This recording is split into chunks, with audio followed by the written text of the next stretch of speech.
Pour connaître nos droits et les faire valoir, informons-nous sur conseilnational.fr.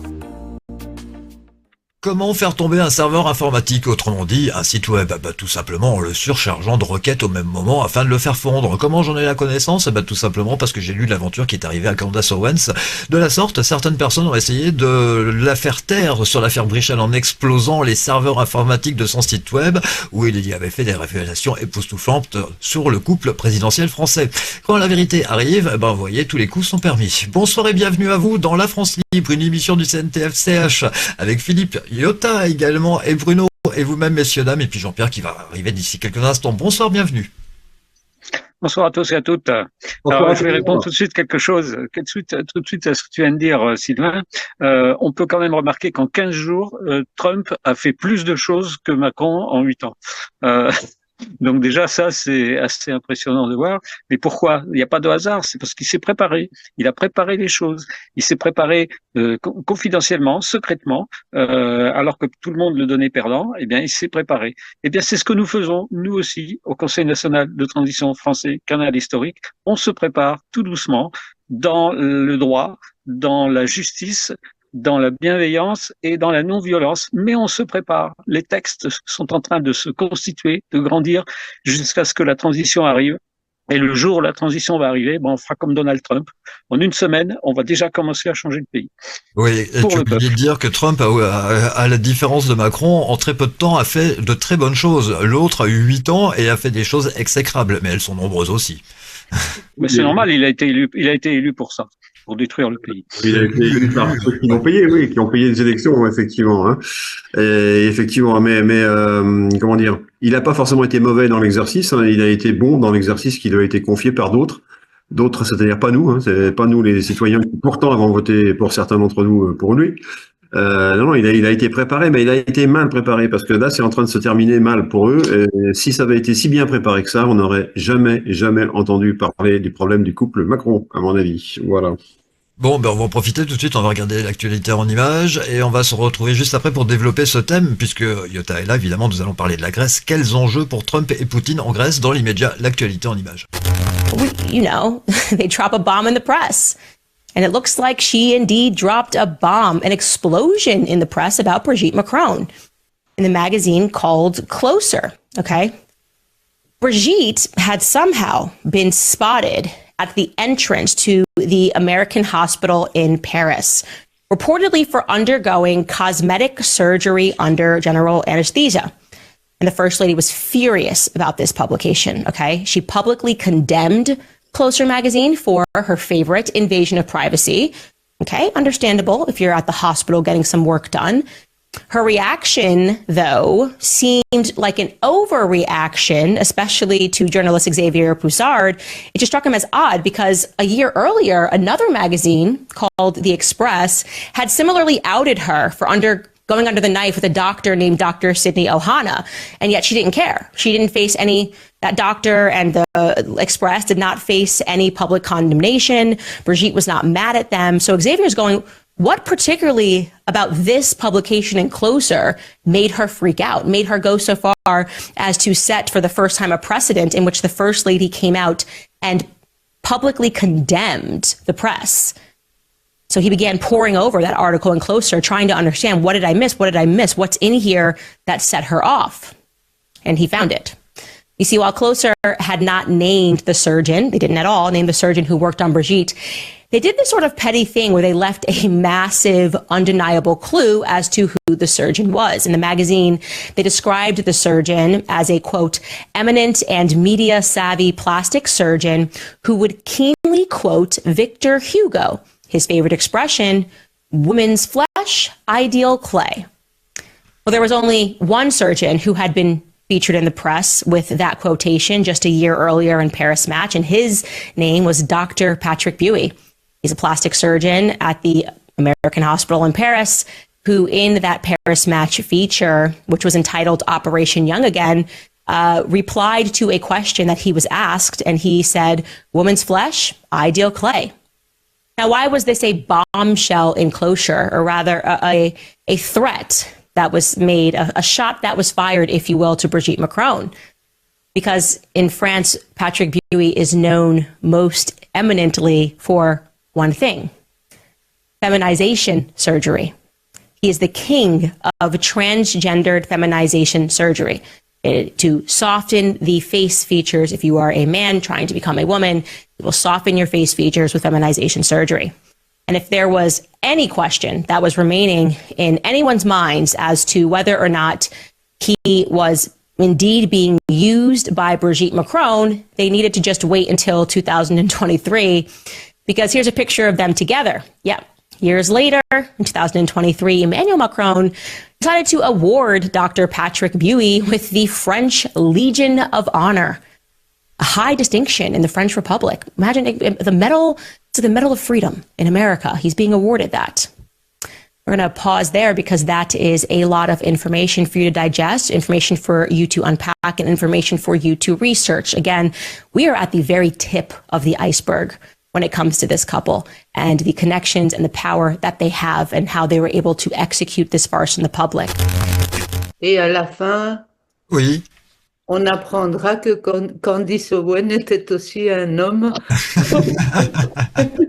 et qu'on recevait les informations. Alors après, ce qui m'amuse, c'est que immédiatement sur LCI, il a été dit comme quoi Candace Owens était une complotiste, etc., etc. Et il y a des gens qui ont répondu, bah, venant de votre part, c'est qu'elle doit certainement dire la vérité. Exactement. Et moi, je voudrais rajouter une chose bien connue, c'est qu'on peut mentir une fois à 68 millions de personnes, on peut mentir 68 millions de fois à une personne, mais on peut pas mentir tout le temps à 68 millions de personnes, tout simplement. Jean-Pierre, bonjour, je te tire mon chapeau, mon ami. Je vous salue, chacune et chacun, et tous. Allez, Jean-Pierre. Bonsoir Jean-Pierre. Très bien, eh ben, on va pouvoir donc débuter sur notre thème du soir, les enjeux pour Trump et Poutine en Grèce. Les amis, c'est à vous. Alors voilà, c'est d'abord un thème qui n'a a priori rien à voir avec la chaleur de l'actualité actuelle. On aurait pu parler de l'USAID, USAID, qui fait parler de lui également, qui était cette organisation qui donnait de l'argent à plein de pays, mais ça rentrait dans certaines poches. Donc ça, Monsieur Trump a mis la fin à tout ça. Il y a plein de choses qui se passent. Je voudrais aussi rapidement parler de Monsieur Robert Kennedy. Je crois que j'en ai parlé tout à l'heure, non, qui a été confirmé par le Sénat comme ministre de la Santé, ce qui est un achieve goal, comme on dit en américain, c'est-à-dire un but atteint. Et il y en a plusieurs qui se sont fixés. Celui-ci est un but important et il a été confirmé, donc accepté comme ministre de la Santé. Et il va pouvoir faire un ménage assez terrible à mon avis. Voilà. Et puis il y a d'autres choses. Donc, mais comme ce soir on a un thème particulier effectivement qui est celui, je vais répéter le thème. Donc quels enjeux pour Trump, Monsieur Trump et Monsieur Poutine en Grèce? Alors pourquoi la Grèce? Qu'est-ce qui se passe en Grèce? Alors on sait que la Grèce, on y est très attaché par l'Antiquité, par les événements, par les enseignements que nous en donne Iota ici présente, qui est avec nous ce soir. Mais c'est pas de cette Grèce-là qu'on va parler, c'est de la Grèce moderne, la Grèce de maintenant, et la Grèce qui est passée sous les fourches codines, notamment du Fonds monétaire international, et qui s'en trouve depuis fort malheureuse, puisqu'elle est dans un taux d'endettement assez énorme. Mais rassurons-nous, la France est en train de la rattraper sur ce pied-là. Malheureusement, j'ai envie de dire, et que ce qui est en ligne d'horizon, c'est tout simplement la perte de la souveraineté d'un pays, quoi, que ce soit la Grèce ou que ce soit la France. Donc, ce sont des choses très graves qui s'annoncent. Et je vais laisser la parole à Iota pour cette petite conférence, qui nous reste à traiter. Le but, c'est pas de faire des développements, c'est simplement de faire des mises en lumière de tous ces points-là. Et se rendre compte que ce qui se passe de plus important n'est pas forcément relaté dans les médias. Simplement pour que le CNTSCH participe à la réorientation des projecteurs vers des choses au moins aussi importantes que le sexe de monsieur ou madame Macron, contre rien, qui est effectivement une affaire importante, mais c'est une affaire peut-être d'État, mais ça ne concerne pas tous les citoyens français, ni tous les citoyens grecs, etc. Donc voilà. Donc je voudrais laisser la parole à Iota, mais avant je vais lui poser une question de fond, elle n'est pas obligée de me répondre tout de suite.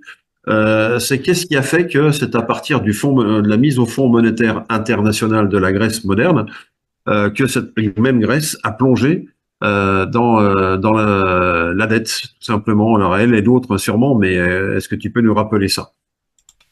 Alors, évidemment, pour la Grèce moderne, c'est à partir de la période fasciste de Papadopoulos qu'on peut prendre un petit peu un repère par rapport à la dette grecque.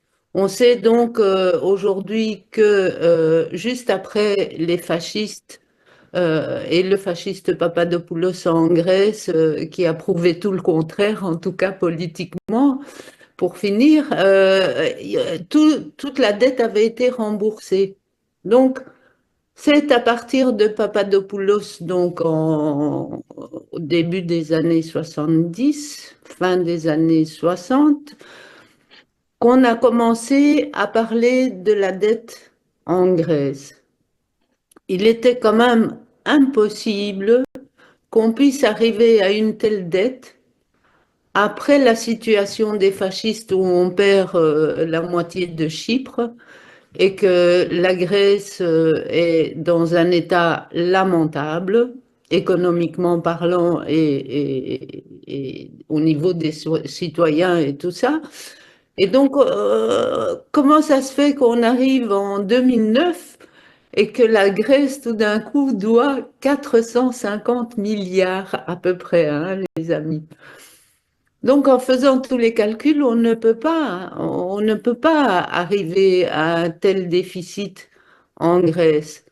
Et qu'est-ce qui s'est passé en 2009, Philippe? C'est que M. Papandréou est sorti, d'ailleurs sur une petite île de l'extrême est, donc à quelques heures de la Turquie du sud.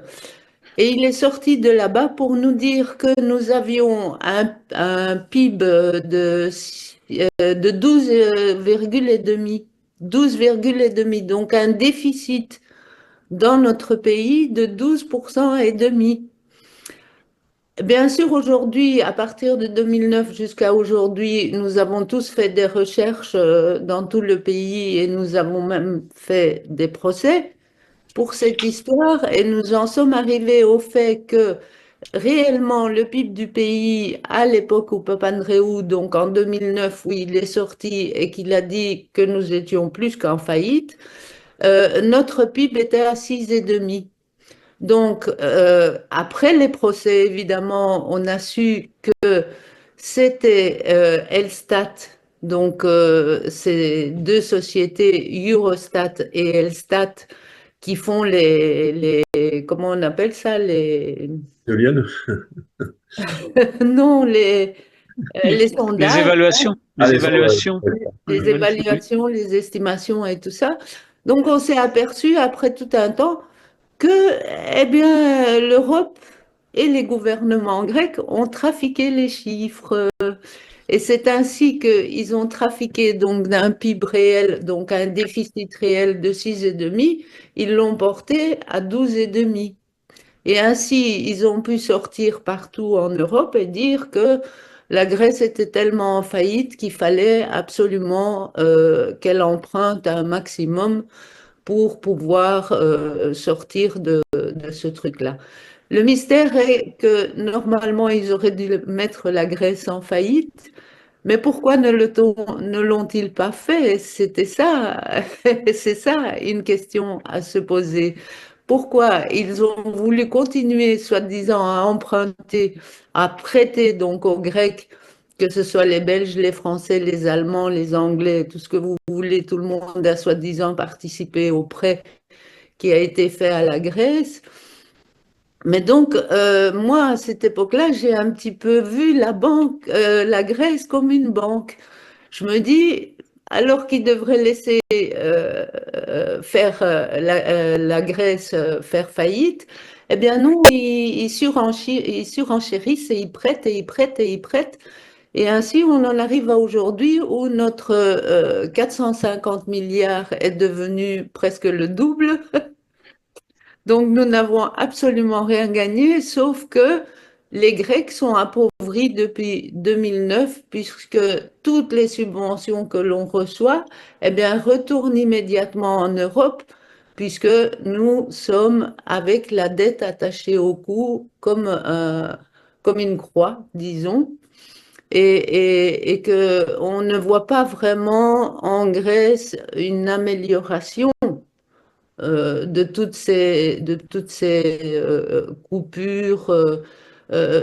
Pour vous donner un exemple, le salaire de base en 2009 était à peu près, on atteignait presque les 1 000 € et avec Papandréou, on perd évidemment. Après, on a l'avènement de Tsipras où les pensions arrivent à 300 € et le salaire minimum de base qui est de 480 €.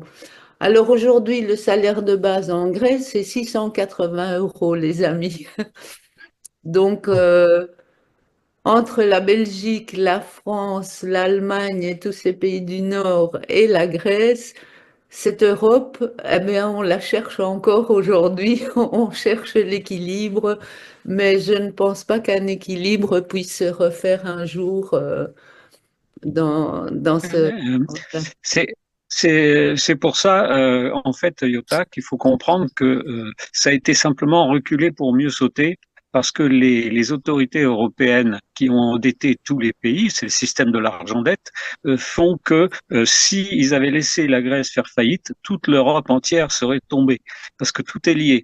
C'est un peu ce qui s'est passé en Suisse quand le Crédit Suisse a été racheté par l'UBS, alors que la dette réelle du Crédit Suisse est supérieure au budget complet de l'État suisse.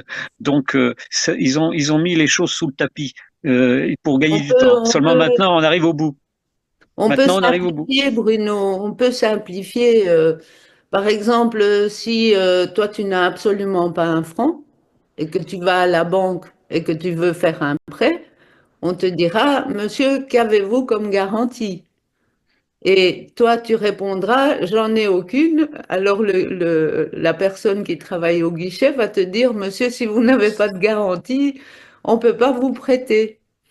Donc moi, à cette époque-là, qu'est-ce que je pensais? Qu'est-ce que je me disais, moi, personnellement? Je me disais, s'ils continuent à prêter, à ramasser des milliards comme ça et à prêter à la Grèce, c'est que la Grèce est quelque part une vraie banque, c'est-à-dire qu'elle regorge de ressources naturelles et qu'il y a toujours cette culture. Il faut quand même pas oublier que la Grèce est le pays où est née la démocratie.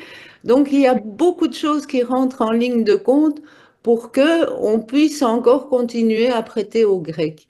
Évidemment, il se passe qu'avec tous ces prêts et toutes ces dettes qui n'existent pas, en définitive, elles sont toutes fabriquées de toutes pièces. Et donc, c'est l'appauvrissement, c'est le système que le Fonds monétaire national a fait en Afrique, appauvrir un pays pour pouvoir lui prendre ses ressources en les achetant à 1 € symbolique. Et voilà, il n'y a pas... Et en plus, c'est se faire supporter la suite de la dette aux générations suivantes, c'est-à-dire appauvrir la population, se servir de la population, parce que quand qu'une personne physique va emprunter dans une banque, effectivement, elle doit apporter des garanties. Et quand c'est un État qui emprunte, ben les seules garanties qu'il donne, c'est tout simplement que la population est là pour travailler, pour payer la dette. Donc le but finalement de tous les grands banquiers qui ont créé la Fed il y a bientôt maintenant 120 ans, ben, c'est tout simplement de mettre tous les peuples en esclavage, de les faire travailler eux pour payer la dette des États. Oui, mais il y a un mystère en Grèce, Bruno. Je ne veux pas faire l'Hélène qui utilise toute sa culture. Bon, il faut voir que la Grèce se situe à la frontière européenne entre l'Europe et l'Orient et le Moyen-Orient. Il faut voir que la Grèce a effectivement donné naissance à la démocratie. Est-ce que les Européens ont besoin de la Grèce ou pas? Eh bien, si on écoute Monsieur Valéry Giscard d'Estaing, qui est le seul responsable, avec Monsieur Karamanlis, d'avoir intégré la Grèce dans l'Europe sous prétexte qu'on allait remettre le pays en route après toutes ces années ottomanes et le communisme extrême et le fascisme extrême et tout ça, on allait remettre la Grèce. Et en fait, qu'est-ce qui se passe? On remet rien du tout, on utilise un pays tout simplement. Et la Grèce, pourquoi ils l'ont utilisé comme exemple? Puisque ce qu'ils ont fait à la Grèce, ils sont en train de le faire en France. aujourd'hui. Pourquoi est-ce qu'ils ont fait ça à la Grèce spécialement? Parce que malgré tout, tout ce monde oligarchique ne voudra jamais que la démocratie renaisse. Et donc, il y a toujours une peur, comme une épée de Damoclès au-dessus de la tête de l'oligarchie, qui se dit, il faut qu'on affaiblisse beaucoup les Grecs pour que jamais la démocratie ne renaisse dans ce pays. Petite question, Iota, est-ce que la Grèce ne sert pas justement, on va dire, de laboratoire d'essai pour toutes ces mesures Oui, Tout d'accord. à fait, oui. C'est un laboratoire. Si les Grecs acceptent les vaccins, eh ben, ils peuvent mettre des vaccins à tout le monde après. Donc, c'est Mais eux-mêmes qui utilisent. quand on voit ce que fait Trump aux États-Unis, lui, par contre, il lutte contre ça. Il baisse d'une façon drastique les dépenses de l'État pour diminuer le déficit du pays et redonner du pouvoir au peuple en libérant toute la création d'entreprises, etc. Donc, que va faire Trump pour la Grèce alors finalement? Est-ce que Trump a quelque chose à faire avec la Grèce? Alors, Trump, ben, quand vous écoutez ce qu'il dit sur Gaza, par exemple, que j'ai entendu aujourd'hui, évidemment, il faut voir ça un petit peu avec la géopolitique, hein. C'est-à-dire que le pouvoir européen qui était basé Allemagne, Bruxelles, France, Angleterre, est en train de se déplacer petit à petit et se concentre entre le Moyen-Orient et la Grèce autour de Chypre. Pourquoi je vous dis ça? Parce que dans la mer Méditerranée, ils ont découvert du pétrole et des ressources naturelles qui nous permettraient de continuer avec nos voitures à pétrole encore pendant 100 ans. Et si on prend les sources qu'ils ont trouvées entre la Crète et la Libye, là, on pourrait dire qu'ils pourraient faire du commerce encore pour 150 ans avec le pétrole essentiellement. Donc, vous voyez bien que partout où il y a le pétrole, il y a toujours des guerres. Moi, personnellement, je m'attends à une guerre autour de Chypre. Pourquoi? Parce que tous ces grands titans et tous ces grands oligarques, surtout Poutine et Trump, qui sont des capitalistes à la base, donc ils ne s'occupent que d'économie et d'argent. Et donc, bien vu les ressources qu'il y a dans la mer Méditerranée, ils se sont tous concentrés là-bas. Et donc, quels sont les intérêts? C'est sûr que les intérêts de Trump ne sont pas les mêmes que ceux de Poutine, mais ni l'un ni l'autre n'ont intérêt à laisser tomber la Grèce, en gros. C'est-à-dire que les noirs et les marrons, on va les recevoir, mais bien sûr, ce sera toujours pour un partage de richesses. Maintenant, je peux vous l'expliquer plus analytiquement, hein, tout ça, voir les intérêts du passage du Bosphore et des Dardanelles qui intéressent le Russe et qu'ils ont quand même signé un traité mondial au début du siècle passé où ils avaient réglé, si vous voulez, l'utilisation du canal de Suez et du Bosphore. Et donc, voilà Trump qui va se rappliquer très vite, que ce soit en Palestine ou en Grèce, il va venir très très vite. Pourquoi? Parce que lui, aujourd'hui, ce qu'il doit sauver, ben, c'est le canal de Suez. Pour garder le Bosphore et les Dardanelles, ils peuvent oublier, puisque la guerre en Ukraine s'est passée plus ou moins pour ça. Et donc, le russe et le chinois sont totalement accaparés par le Bosphore et les Dardanelles. Et Trump doit courir aujourd'hui négocier avec les Palestiniens et les Israéliens pour qu'est-ce qui va se passer, et les Égyptiens, bon, bien sûr, de qu'est-ce qui va se passer au canal de Suez. Il faut savoir que ces deux entrées-là dans la mer Méditerranée se rattachent aux routes de la soie chinoise, donc on remonte à beaucoup, beaucoup d'années.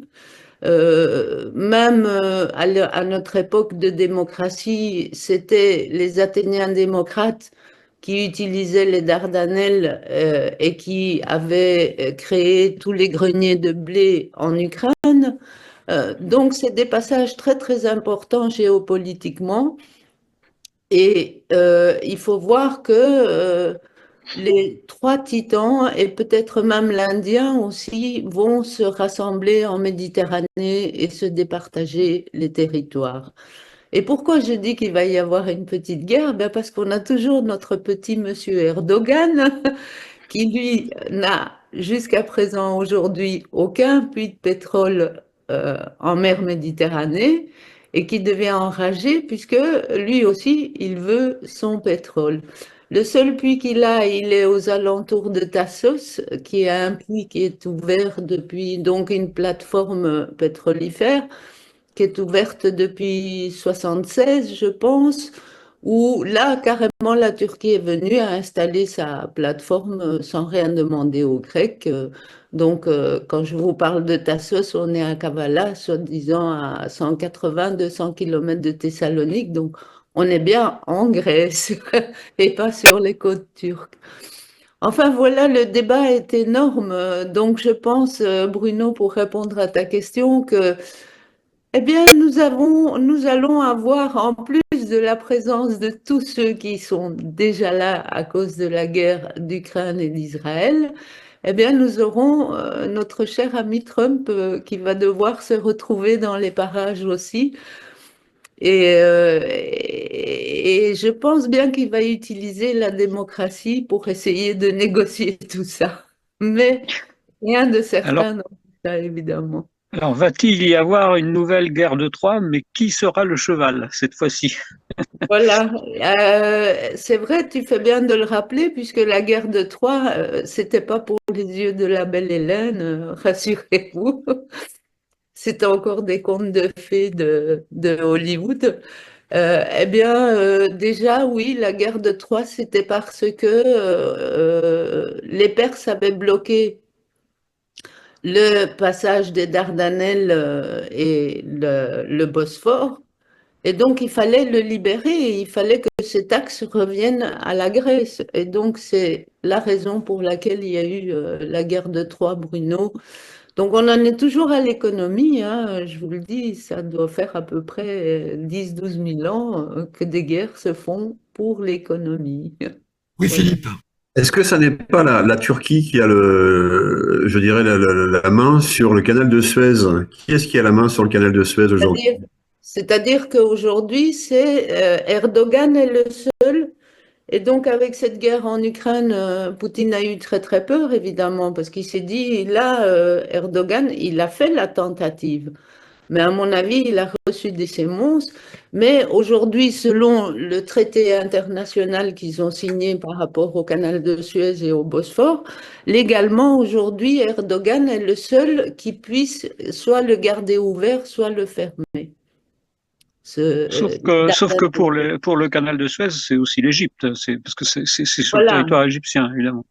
Mais si tu veux, le traité au début du siècle, Bruno, c'était que les Russes et les Asiates gardent les Dardanelles et le Bosphore, et les Américains et tout le reste utilisent le canal de Suez. Mais les Américains étant trop gourmands, ils ont voulu reprendre les Dardanelles et le Bosphore. Et en mettant l'Ukraine dans l'OTAN, eh bien, c'est ce qui se passait réellement. Poutine perdait le passage et le passage appartenait, si l'Ukraine entrait dans l'OTAN, le passage appartiendrait aux États-Unis, puisque tous les pays qui sont autour font partie de l'OTAN. Donc, sauf la Russie, évidemment. Mais bon, avec l'Ukraine, on a compris toute cette stratégie politique et Poutine ne pouvait pas ne pas frapper là-bas, autrement il perdait tout un gros morceau de l'économie russe et des transports de bateaux, ainsi que le chinois. Donc ça allait s'aggraver très fortement. Donc maintenant, ils ont Erdogan qui ferme ou qui ouvre l'écluse, et c'est le seul mondialement qui a le droit de la fermer ou de l'ouvrir. Et donc, Quand on voit Trump qui a viré maintenant les Chinois du canal de Panama, il faut qu'on se concentre après nous sur la France parce qu'on a quand même un des plus grands domaines maritimes du monde avec les dom-toms et il faut d'urgence s'occuper des dom-toms. Il faut d'urgence construire, je dis pas reconstruire, mais construire Mayotte, sauver la Nouvelle-Calédonie et permettre à toutes ces populations de pouvoir vivre correctement et avec le même niveau de vie que les Français et en développant toutes les nouvelles technologies qui peuvent permettre là-bas de vivre vraiment très très bien. mais Bruno, il faut d'abord éliminer Macron, hein, parce que lui, il a fait tout le contraire de ce que tu viens de dire. Donc, Oh, avec Eh l'affaire oui, des chaînes, il sera bientôt obsolète. oui, mais le Conseil national de transition français canal historique est là. Il a sa structure, il a son programme et on est prêt. je vous le souhaite de tout cœur. J'espère que la France ou la Grèce, je ne sais pas d'où ça viendra, mais j'espère que ces deux pays apporteront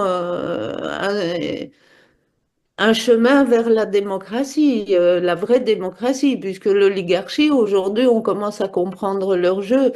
À l'heure où je vous parle, il y a des tremblements de terre sans arrêt à Santorin. Ils essayent de faire peur à tous les habitants de toutes les îles qu'ils doivent les quitter pour aller où? Pour aller à Athènes, où il y a aussi des tremblements de terre. Et donc, ils ont rendu la population complètement folle cette dernière semaine en disant que Santorin, le volcan, se réveillait de nouveau, qu'il allait exploser, que tous les habitants devaient quitter Santorin et les îles aux alentours. Et figurez-vous, c'est ce qu'ils sont en train de faire. Donc, il y a encore un doute là, hein, parce que vider les îles pour y installer des îles du Nouveau Monde là, de 15 kilomètres comme ils sont en train de rêver, c'est aussi une possibilité. Donc voilà, ce qu'on sait, c'est que ils ont, à travers les médias, ils ont semé la panique parce que quand je lis les commentaires sur les groupes sociaux, il y a quand même plein de Grecs qui disent, mais enfin, on a toujours eu des tremblements de terre, il y a plus d'activité en ce moment, c'est vrai, mais c'est pas pour ça que le volcan va se réveiller demain. Mais ils ont quand même installé un climat de panique et les Grecs se voient obligés de quitter l'île de Santorin, Amoros. Aujourd'hui, j'ai entendu Andros. Enfin, toutes ces îles qui sont là maintenant, les habitants sont paniqués et vont quitter pour une majorité. Donc, vous voyez que l'oligarchie, c'est terrible, les amis, hein. Quand on va se réveiller, qu'on va comprendre tout ce qu'ils ont fait sur la planète, ça va faire mal. Oui, alors surtout que pour les tremblements de terre notamment, on sait très bien désormais qu'il y a des technologies qui permettent de les créer, hein, de les fabriquer. En plus, Et je pense que les Grecs savent faire la différence entre un tremblement de terre naturel et un tremblement de terre qui n'est pas naturel. Tu m'avais expliqué ça une fois. Donc, mais cette fois-ci, il est naturel, je pense, Philippe. d'accord. Bah, quoi qu'il en soit, les Grecs sont sensibles à l'idée que si demain on décide de les faire quitter leurs îles, il suffira de déclarer qu'il va y avoir des tremblements de terre très dangereux et de les mettre en route. Et on rentre dans un régime de terreur. C'est plus un régime d'exploiter la peur. On est dans la vraie peur qui est vraiment justifiée, quoi. Il sera temps de partir parce qu'ils auront décidé qu'on parte. Et c'est vrai aussi bien pour la Grèce que n'importe quel autre pays qui, pour n'importe quelle raison climatique ou sismique, peut se voir intimer l'ordre de déménager parce que ça va chauffer et qu'il va y avoir des morts. Donc à ce genre d'argument, tout le monde part en courant, évidemment, quoi. Hein, vers d'autres cieux, vers des endroits où on sera à nouveau confiné, mais autrement, quoi. Voilà. Il y a un autre phénomène aussi, Philippe, c'est que les gens commencent à se réveiller aujourd'hui. Ils sont à peu près dans tous les pays. Ils comprennent que tous ces gouvernements sont des manipulateurs, qu'il faut faire attention avec eux. Et c'est des moments très importants aujourd'hui parce que l'oligarchie, elle se dit, c'est dans des moments comme ça que la démocratie est née à Athènes il y a 2500 ans. Et effectivement, si on prend la situation avant Solon, avant 600, avant Jésus-Christ, eh bien, les gens à cette époque-là, évidemment pas avec les mêmes techniques et technologies et tout ça, mais les gens étaient dans un tel état. On les avait mis sous esclavage, ils n'avaient plus à manger, ils payaient que des taxes matin, midi et soir. Et donc, on se retrouve aujourd'hui un petit peu dans ce même état où où les gens se cherchent, ils en ont marre un petit peu de tous ces partis politiques qui nous mènent à rien, en définitive, ou même certains à la catastrophe. Parce que ce soit Macron en France ou le nôtre en Grèce, on ne vit depuis 15 ans, on vit systématiquement des catastrophes et on va de catastrophe en catastrophe. Donc, à un moment donné, il faut bien que les gens réfléchissent. Et comme la gauche ne va pas, la droite ne va pas, le socialisme ne va pas, toutes ces idées, ces idéologies ne vont pas, il nous reste quoi? Il nous reste la démocratie. Donc, sur le qui-vive, il ne faut pas qu'il y ait une démocratie qui naisse quelque part aujourd'hui. Voilà. Qu'en pense notre philosophe au sombrero, Jean-Pierre? Est-ce que m'entendez-vous correctement? Absolument. Très bien. 5 sur 5. Alors, j'étais en train de noter que la conscience s'éveille, y compris chez certains, dits oligarques, en tous les cas chez certains êtres qui sont à un poste stratégique actuellement. Et c'est pas parce qu'un être est président d'un pays ou roi ou ministre qu'il est forcément mauvais. Il peut très bien avoir beaucoup de conscience et faire ce qu'il peut à la place où il est actuellement pour faire évoluer la démocratie. Je pense particulièrement à Gorbatchev, qui était quand même pas loin d'être le chef des armées soviétiques à l'époque, hein, et il a eu le courage. Et beaucoup ont le courage dans le poste où ils sont. C'est arrivé aussi avec des SS qui ont sauvé plein de juifs discrètement. C'est pas le poste de quelqu'un qui fait de lui quelqu'un de désagréable ou de côtoyable. C'est son action profonde et c'est surtout son intention profonde que peu de gens peuvent percevoir. Alors ne nous fions pas aux apparences, s'il vous plaît. La preuve en est mon délit de gueule, peu importe si elle est sale ou propre. Je veux croire à la bonne volonté et aux intentions nobles de certains êtres qui sont sur Terre à des postes clés. Pas tous, certes. Il y en a des qui sont vraiment perdus et qui, consciemment ou non, veulent mener le monde à la catastrophe. Ça n'est pas le cas de tout le monde. Pour la dette, je ne m'inquiète pas trop, car il y a vol et recel. Ça ne sont pas des vraies dettes, ça n'est pas de l'argent qui a été emprunté en connaissance de cause, ce sont des vols et des recels. Donc, un jour, chaque peuple récupérera ce qui lui revient, le fruit de son ouvrage et des richesses qu'il aura su développer par lui-même. Nous